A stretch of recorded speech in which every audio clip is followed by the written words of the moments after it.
sangre, líquido esencial para el organismo de varios seres vivos. Sin embargo, ¿darías gran porción de la tuya por mantener a alguien con vida?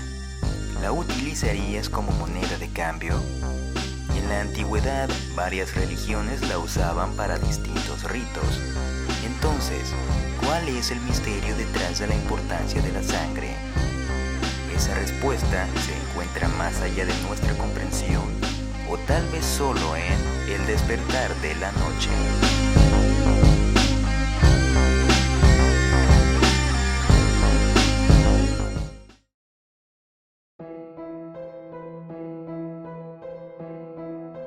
Retrocedamos en el tiempo hasta finales de 1914, precisamente en Mataró, España.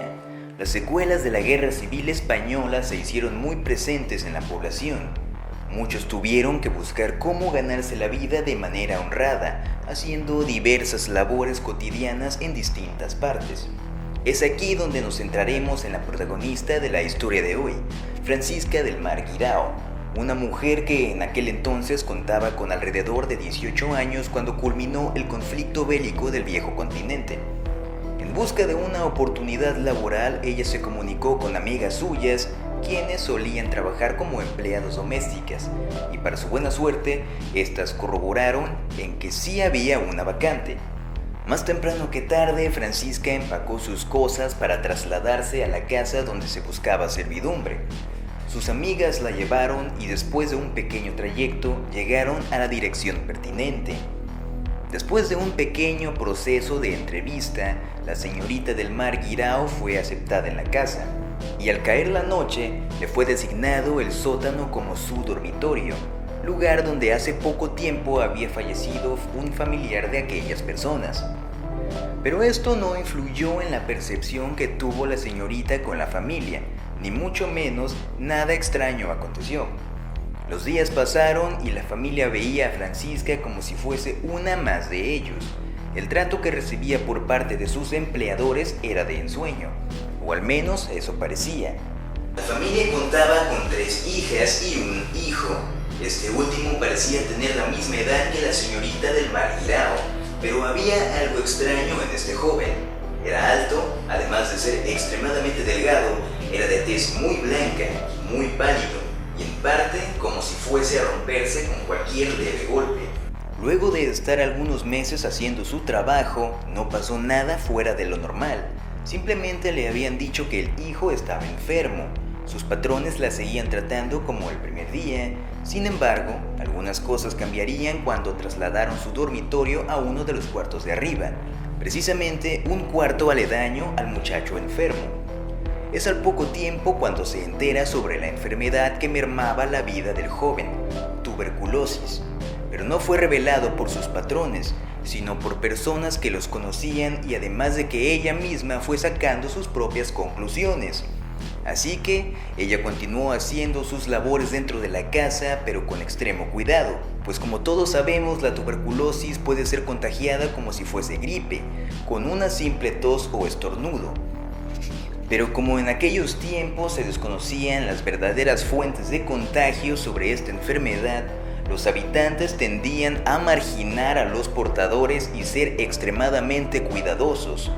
Ella tenía que limpiar el cuarto, lavar sus sábanas, asear hasta el rincón más pequeño.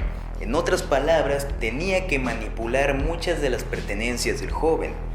Con la llegada a su nuevo dormitorio, nuevas revelaciones comenzaron a invadir su tranquilidad, pues cada madrugada, alrededor de las 4 de la mañana, un doctor hacía su arribo a la casa para analizar al joven y darle sus medicamentos. Esto no pasaba desapercibido, pues la señorita Francisca del Mar Guirao escuchaba todo, debido a su cercanía con el cuarto del muchacho enfermo. El tiempo siguió su curso y la joven trabajadora poco a poco comenzó a sentirse intranquila, pues en la habitación en la que ella se alojaba había un armario que estaba cerrado bajo llave. Cuando recién llegó al cuarto no le dio importancia alguna. No obstante, con el pasar de las noches, esa falta de atención se convirtió en incertidumbre y posteriormente en temor. Como si las cosas no pudiesen ponerse más extrañas, Cada vez que despertaba encontraba que en distintas partes de su cuerpo había hematomas, moretes, y eso era algo que no tenía ningún sentido, pues antes de dormir tenía que cambiarse de ropa y, como es obvio, al verse el cuerpo no tenía esas heridas, además de ser imposible que se las hubiese hecho mientras dormía.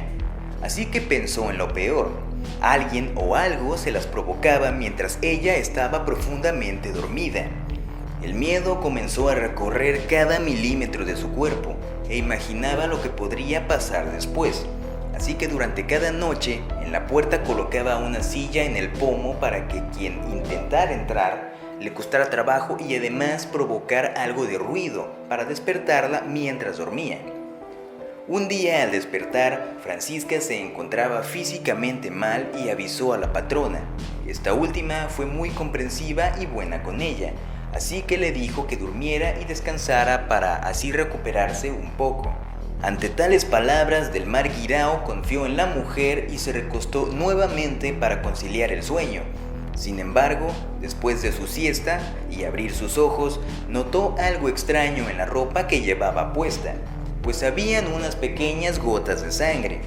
Primeramente pensó que se trataba de su periodo, pero esto no era el caso. Al examinarse se percató que esa sangre era ajena a su zona íntima, y así fue como comenzó a alarmarse. Y la primera cosa que pasó por su perturbada mente es que el armario tenía algo que ver con la sangre y los moretes que exhibía su cuerpo, que ese armario conectaba con el cuarto siguiente, el del joven enfermo. Y si esto era verdad, ¿por qué harían algo así? Fue entonces cuando su cerebro activó el instinto de supervivencia que puso en alerta todo su cuerpo y rápidamente pensó en transfusiones sanguíneas. Estas eran comunes para tratar algunas enfermedades. Además que en 1914 se realizó la primera transfusión de sangre a un paciente con tuberculosis pulmonar. En ese momento tuvo la sensación de que alguien o algo se encontraba del otro lado de las puertas del armario, pero no pudo acercarse más e intentar abrirlo por temor a quién o qué estuviese ahí. Y si en dado caso de que si haya algo, ¿qué podría hacer ella? Por cada día que pasaba, el estado físico y mental de Francisca se iba deteriorando poco a poco. La hipótesis de que robaban su sangre para hacerle transfusiones al joven enfermo de tuberculosis reverberaban en distintas partes de su cabeza. Sin embargo, luego de un año laborando en aquella casa, el muchacho perdió la vida a causa de aquella enfermedad.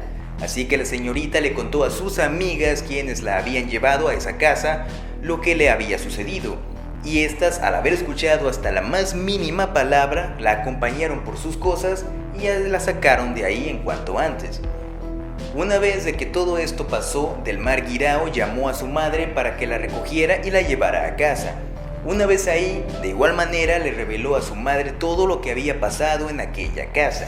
Toda esta historia fue contada por la hija de Francisca, María, además de evidenciarnos que su madre portaba sangre universal en sus venas, por lo que ellas tenían la hipótesis de que la mantenían en aquella casa para así tener sangre fresca y de calidad para las transfusiones del joven enfermo.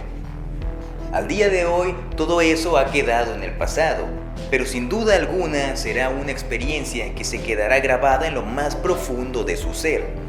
Como bien dicen, la realidad supera a la ficción. Y al igual que la ficción, algunas incógnitas siguen en la duda absoluta, como quiénes eran estas personas que drenaban la sangre de Francisca. Antes de ellas hubo una persona o más a quien le hacían lo mismo durante cada noche o conseguían la sangre de manera ilegal.